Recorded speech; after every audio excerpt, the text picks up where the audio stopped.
of thing. Well, I went to school there, Okay. where the Red Sky Development is. Is that just across from Topsail Elementary almost? No, it's right across from Spruce Hill Road. Right, okay. Yeah. That property belonged to the church, and it was a United School there. Okay. And we stayed out here 1 year until after Christmas, and I went to school there. One-room school. The Mrs. Dove was our teacher. That was from K to 12 or 11. And we used to walk from here down the back roads, Miller's Lane, to Topsail Road and up to the school. We had to bring wood. Everybody had to bring some wood at a certain day of the week. You had to bring wood because it was a potbelly stove in the school, and that was the only heat. So we had to all bring our share of wood.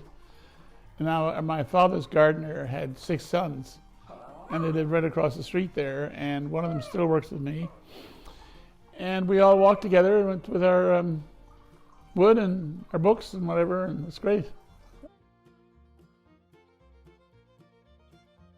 Our gardeners, 6 boys, were all around my age, so we were all, they were my Topsail friends.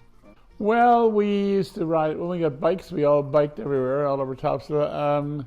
In those days too, the farmers used to let their cows roam all over the village because they are pasture land. They wanted to grow fully for hay for the winter, so the cows were all driven out, and they all had different markings, like they had a green X painted on them or a circle or something, so you who knew whose cows were.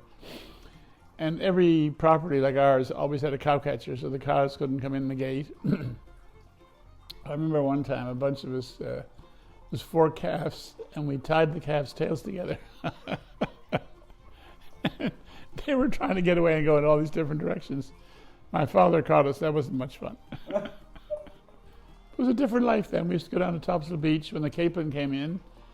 All the farmers around used to have a scurry, which is a wooden box with a log on the bottom shaved up so it had like runners. And the horse would pull this box from the beach filled with Capelin up the road to their farmyard and throw it on the gardens for fertilizer. Capelin was a great fertilizer. I tried it around my roses one time, and my dog got in and dug it up and smelled it. Took ages to get the smell off the dog. We were so far away from the village, we were considered in the boonies. You know, there were no houses up Miller's Road at all. There's one barn, which is still there, belonging to the Somerton family, across from Allen's Line, the red barn there. That was the only building on Miller's Road till you got to Allen's Line. No houses, nothing. We were out in the wilderness. And it was a dirt road all the way around, small dirt road. And yet there were 2 grocery stores in town, Bristol's and Miller's. And Mr. Miller used to have a horse and sleigh or horse and cart and deliver the groceries. It's fun in those days. You bought your groceries and you never paid for anything till the end of the year. They sent you a bill for all your groceries. Jeez. No credit like that today. No.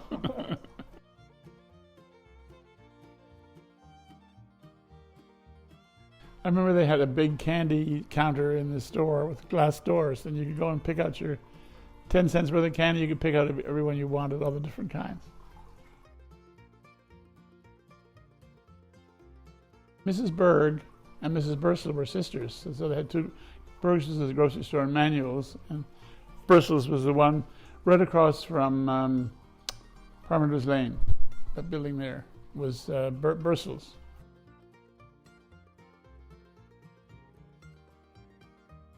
Well, they were mostly farmers. I don't think there were very many fishermen because there was really nowhere to have a wharf. I mean, Topsail Beach, that whole area is so open. Probably wasn't a great spot for fishermen because you couldn't put a wharf out with a shed. Probably get washed away in the wintertime. So they're mostly farmers.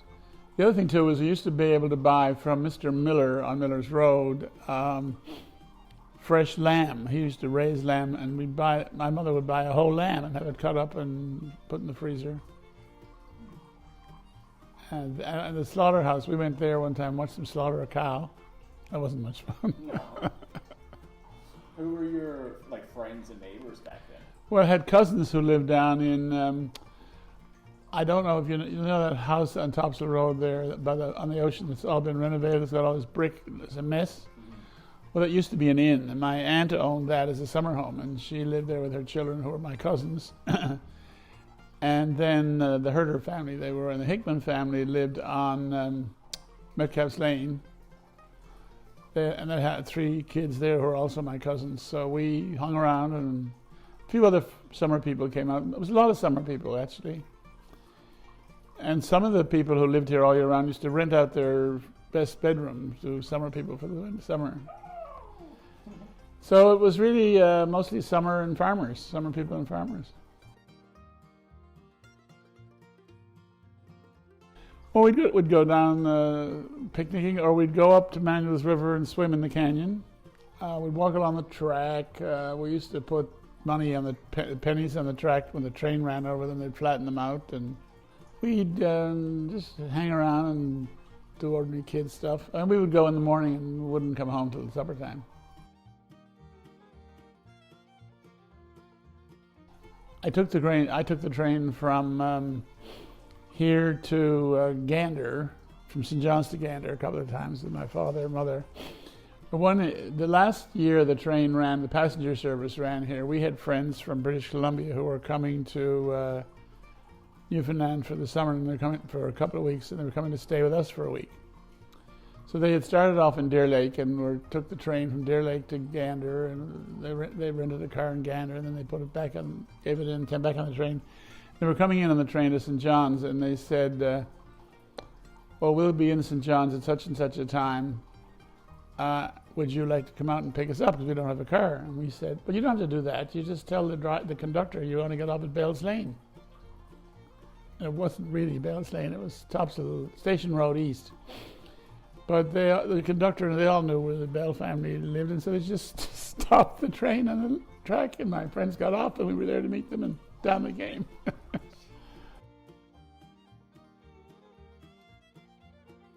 He bought this place in the early 40s and built this house as a summer home, and then when I was born, they had moved in for the summer, and I came from the hospital here, my first house. And I was here till I was 22, and I got married, and my wife and I were married from the 1966 to 83. My father died, and we moved down here. He had a horse, he had a cow, he had pigs, and we had ducks and chickens, and he used to raise ducks. They were not white ducks, they were like a mallard duck, and he used to sell them for people to eat, and just as a hobby now. It was a hobby farm, not a working farm and such. We had a cow, and we had fresh milk every day, and cream, and fresh eggs. A lot of farmers here had a horse, definitely had a horse or a cow, because they had a horse for pulling their plow, their fields, and they had a cow for milk. I think so. The farming community certainly was, and of course the summer community, they all knew each other, and they were all friends. But my parents would have a party. Somebody would have a party Sunday lunchtime for, cocktails or something, and it'd be 20 or 30 people come to the house once it was our turn. Well, one of the things that was kind of fun for me is because my father had put a swimming pool here. I think it was the first swimming pool in Newfoundland, right there in the glass house. And so that was, people were always coming to swim, and so it was fun having that social aspect all the time. He lived in New York for about 10 years of his life. He finished university and went away to New York, and then in the Depression, he had lost his job, so he came back to Newfoundland and ran his family company. And I guess he might have seen pools up there, but he was telling me when he built the pool, which is about 40 feet by 25, there was no heavy equipment then. No backhoes, none of the bulldozers, so it was hand dug. He had 8 people hired to dig it out by hand, move boulders, whatever, beat up the rocks.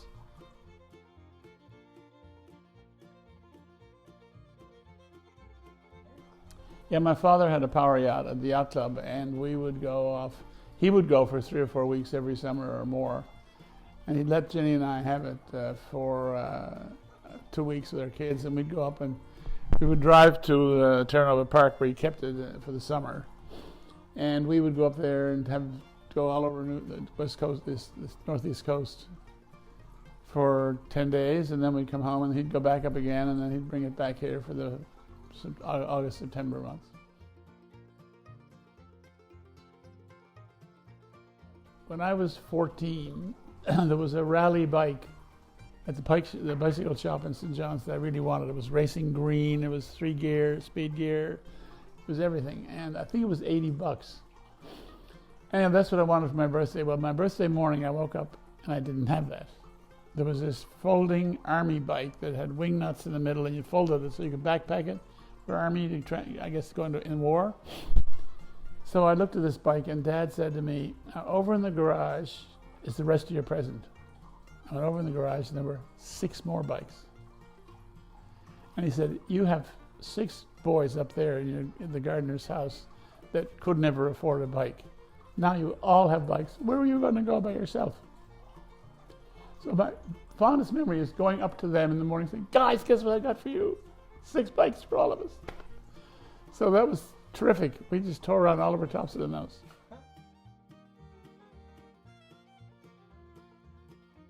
Yes, my father used to breed setters. One summer we had 21 running around everywhere. And he'd sell them, when they got to be 3 or 4 months old and developed, and he'd sell them. My mother had a St. Bernard, and I had a Beagle, and Dad had 18 setters. What was that like? Crazy. 20 dogs? Crazy. Well, they didn't all sleep in the house. Most of them were kenneled in the night. But because the property here was fenced in, and they just roamed around all over the place. It was great fun. Well, the nice thing is our kids all live around here.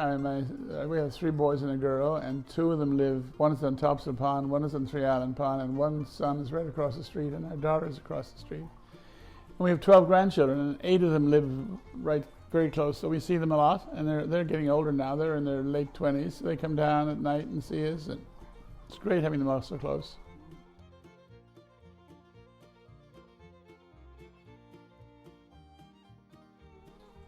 It's amazing, though, now how CBS has grown. I mean, it was just Topsail in my childhood, and everybody knew where Topsail was because it was basically a summer place. There was no industry here. There was no farming. Was it? And so you went to Topsail. Everybody knew the weather was better. But I never, as a child, or no, I guess as a teenager, Dad would say to me, so when I'm gone, are you going to live here? And I said, oh yeah, I'm going to live here all year round. He said, no, you won't do that. You never do that. You want to move to town. You find it's too dark in the wintertime. Well, I knew I was going to move out here all year round. I suppose back then there wasn't any streetlights. None. Oh my God, no. I mean, you went out the tops of the road and you didn't see much until there might have been 10 buildings on tops of the road between here and, the overpass. The overpass wasn't there. You know that fish and chip shop on the corner by the overpass? That was a grocery store called Soper's. And then when you passed Soper's, there was one other farm up on the hill where all those houses are now on the right coming to Topsail. And that was it. There was the house in the Octagon, and there was a grocery store at the Octagon latterly, where Marie's is now. And then there was Parkley, which is a sort of club place there on the Octagon, and a couple of farmhouses coming down the hill, Topsail Hill, maybe 6. We had our daughter's wedding here in 1993, and we had our granddaughter's wedding here 2 years ago, and one of our sons was married here in 98. Down on the lawn there, we had a big tent, and we had great fun.